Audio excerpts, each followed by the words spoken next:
अस्सलाम वालेकुम। उम्मीद है आप सब खैरियत से होंगे। आज हम रिसर्च पेपर्स के लेक्चर नंबर 42 पे बात करने जा रहे हैं। इससे पहले हम जिन लेक्चर्स पे बात कर चुके हैं वो ये तमाम लेक्चर्स हैं। 39 तक हम कंप्लीट कर चुके हैं। 42 बेसिकली जो हमारा रिसर्च के रिलेटेड है वो है फोकस ग्रुप डिस्कशन, जिसे हम FGDs भी कहते हैं शॉर्ट फॉर्म में।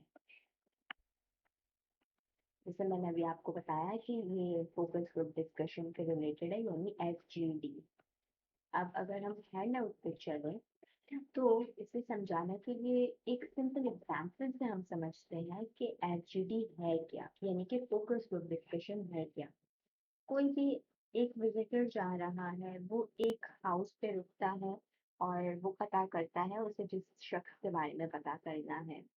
अब यूँ करते-करते मोहल्ले के दूसरे से लोग भी वहाँ जमा हो जाते हैं और इस तरीके से वो इन्फॉर्मेशन उसे मिलती है। तो ये हमारा इनफॉर्मल FGD होगा, यानी कि इनफॉर्मल फोकस ग्रुप डिस्कशन। अब फोकस ग्रुप डिस्कशन फॉर्मल भी होता है, इनफॉर्मल भी होता है। रिसर्च में जो हम FGD जो इस्तेमाल जो टर्म करते हैं वो फॉर्मल वे में करते हैं। इसमें हम क्या करते हैं कि कोई भी टॉपिक जो हमें डिस्कस करना है, कोई भी इशू, उस पे हम लोगों की राय लेते हैं, उनसे जानते हैं, यानी कि वो इन डेप्थ इंफॉर्मेशन लेने का एक तरीका है। अमूमन 6 से 12 लोग इसमें होते हैं, जिसमें फैसिलिटेटर होते हैं, जिसे हम मॉडरेटर भी कह सकते हैं। वो किसी भी टॉपिक के बारे में फ्रीली बात कर सकते हैं। इससे हम इंफॉर्मेशन लेते हैं, उनकी राय जानते हैं और इस तरीके से डिस्कशन होता है। अब ज़रूरी नहीं है, जैसे कि मैंने आपको कहा कि 6 से 12 लोग हो, ये कम ज़्यादा हो सकते हैं। लेकिन अब ये रिसर्चर के ऊपर भी है कि वो कितना छोटा ग्रुप लेना चाहता है। लेकिन अमूमन जो बात होती है वो छोटे ग्रुप पे ही होती है। क्यों? क्योंकि लार्जर ग्रुप में एक ये मसला आ जाता है कि सबके पास बोलने का वक़्त बहुत कम होता है। सब या फिर सब जितने भी पार्टिसिपेंट हैं वो अपनी बात रख ही नहीं पाएँगे। अपना जो उन्हें डिस्कस करना है टॉपिक, जो इश्यू जिस पे बात करनी है, उस पे बात कर ही नहीं पाएँगे। और ज़्यादा लोग होंगे तो ऐसा होगा कि जो 2 पार्टिसिपेंट एक साथ बैठे हों, वो कोई तीसरा ही टॉपिक लेकर आ जाए इस तरीके से, यानी कि उनकी साइड कन्वर्सेशन भी स्टार्ट हो सकती है। तो इसीलिए बड़ा ग्रुप नहीं रखा जाता, छोटा ग्रुप ही ज़्यादा प्रेफ़र किया जाता है। लेकिन बड़ा ग्रुप भी रखा जा सकता है। बड़ा ग्रुप किस सूरत में रखा जा सकता है और छोटा ग्रुप किस सूरत में रखा जा सकता है, वो आपके पास इस पैराग्राफ में मौजूद है। कि if the purpose of the group is to generate as many ideas as possible, यानी कि जितने भी आइडियाज आपको, अगर बहुत से आइडियाज आपको चाहिए तो आप बड़ा ग्रुप प्रेफर करोगे, और अगर इन डेप्थ इंफॉर्मेशन चाहिए तमाम पार्टिसिपेंट से, स्मॉलर ग्रुप आप प्रेफर करेंगे।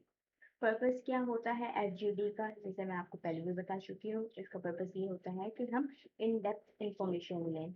किसी भी बात पर हमें इन डेप्थ इंफॉर्मेशन जब चाहिए होती है, लोगों के आइडियाज चाहिए होते हैं, आपस में डिस्कशन होता है, इंटरेक्शन होता है, तो वो FGD से होता है।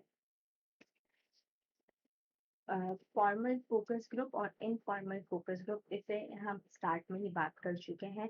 और इसमें क्या होता है कि बहुत से जो इंडिविजुअल्स हैं जो पार्टिसिपेट कर रहे होते हैं वो सेलेक्ट किए जाते हैं पहले ही डिस्कशन में, और किस इशू पर बात करनी है वो डिस्कस किया जाता है, और किस तरीके के पार्टिसिपेंट होंगे, क्या तमाम के तमाम एक ही एजुकेशन वाले होंगे, एक ही बैकग्राउंड वाले होंगे, क्या सबकी एक ही एज होगी, सबके एक जैसे ही एक्सपीरियंसेस होंगे, ऐसे लोग होंगे या नहीं, इस बात को भी ध्यान में रखा जाता है। और इस तरीके से ग्रुप फॉर्म किए जाते हैं कि लोग फ्रीली अपना पॉइंट ऑफ व्यू या अपना व्यू पॉइंट एक्सप्रेस कर सकें। इसकी एग्जांपल ये लेते हैं कि अगर हम एक ऑफिस के तमाम लोगों को लेते हैं और वो बताएं अपने एनवायरनमेंट के बारे में, वर्किंग एक्सपीरियंस के बारे में, तो वो एक्चुअली फ्रीली वो बात नहीं कर पाएंगे अपने बॉस के सामने। हाँ, अगर उन्हें अलग से बोला जाए कि आप अब बताएँ, जब बॉस उनका नहीं होगा उनके सामने, तो वो दूसरे तरीके से परफ़ॉर्म करेंगे। इसी तरीके से ये देखना पड़ता है कि हमें किस तरीके के लोग इसमें चाहिए FGD में, और किस तरीके के बैकग्राउंड के लोग होंगे।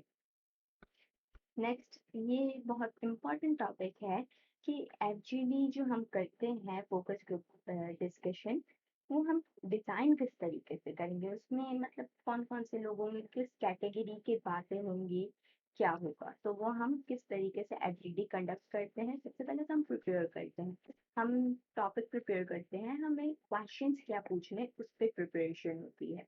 फिर हम पार्टिसिपेंट चूज करते हैं कि हमें कौन से पार्टिसिपेंट चाहिए, और फिर हम अरेंजमेंट करते हैं जहाँ पर हमें ये एचजीडी करवाना है, उस जगह की हम अरेंजमेंट करते हैं। एक ऐसी न्यूट्रल जगह प्रेफर की जाती है जहाँ तमाम लोग अपने व्यू पॉइंट्स इजीली बता सकें बिना किसी हिचकिचाहट के।